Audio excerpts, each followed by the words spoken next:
సౌర వ్యవస్థ ఎలా ఏర్పడింది? సైంటిస్ట్ చెప్పిన నెబ్యులర్ థియరీ ప్రకారం మొత్తం సృష్టి ఇలా జరిగింది. ప్రపంచంలో ఒక భారీ గ్యాస్ ప్లస్ ధూళి మేఘం అంతరిక్షంలో తేలుతూ ఉండేది. ఈ మేఘం ప్రధానంగా తయారు చేయబడింది హైడ్రోజన్, హీలియం, అంతరిక్ష ధూళి. ఒక భారీ పేలుడు షాక్ వేవ్ ఇచ్చింది. పక్కనే ఉన్న ఒక నక్షత్రం సూపర్ నోవాగా పేలింది.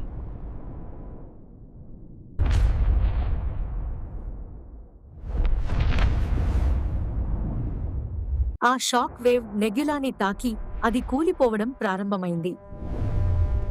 ఇక్కడ నుంచి కథ మొదలైంది. నెబ్యులా కూలి తిరగడం ప్రారంభమైంది. కూలిపోతూ ఉన్న మేఘం తిరగడం ప్రారంభించింది. తిరుగుతున్న కొద్దీ మధ్యలో మ్యాటర్ కంప్రెస్ అయింది. చుట్టూ ఉన్న గ్యాస్ డిస్క్ ఆకారంలోకి మారింది. ఇదే ప్రోటోప్లానెటరీ డిస్క్. ఆ డిస్క్ మధ్యలో ఉన్న మ్యాటర్ చాలా ఎక్కువగా కుంచుకోవడంతో టెంపరేచర్ పెరిగింది, ప్రెషర్ పెరిగింది. చివరికి న్యూక్లియర్ ఫ్యూషన్ మొదలైంది. ఇదే మన సూర్యుని జననం. సూర్యుడు మొదట చిన్నవాడు, చాలా వేడిగా ఉండేవాడు. గ్రహాలు ఒక తిరిగే డిస్క్ నుండి ఏర్పడ్డాయి.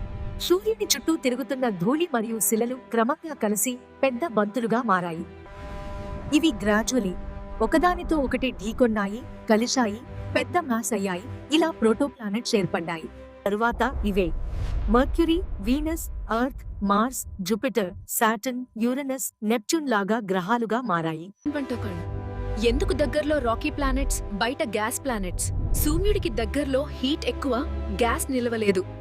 రాళ్లు, లోహాలతో రాకీ ప్లానెట్స్ తయారయ్యాయి. దూరంగా తాపం తక్కువ, గ్యాస్ నిలిచింది. గ్యాస్ జాయింట్స్ ఏర్పడ్డాయి. ఆస్టరాయిడ్స్, కామెట్స్ ఎలా పుట్టాయి? అణిచిపెట్టుకోలేని చిన్న భాగాలు. ఆస్టరాయిడ్స్ కుయిపర్ బెల్ట్ ఆబ్జెక్ట్స్ కామెట్స్ గా మిగిలిపోయాయి.